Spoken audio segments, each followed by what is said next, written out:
yang gak kalah terkenalnya, yaitu Risoltaan. Pilihannya banyak banget dan aku tertarik cobain yang truffle.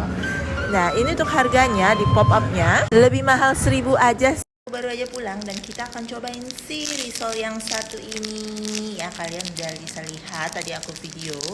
Dan kalau di tokonya 10.000, tapi lagi pop mat ya 11.000. Ini yang varian tadi beef truffle-nya.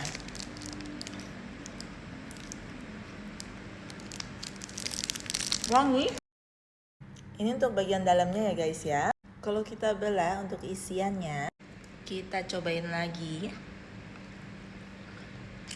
Yogurtnya berasa, truffle-nya wangi, krimnya oke. Nggak terlalu tebal, nggak terlalu tipis ya. Dan ini unik banget konsepnya.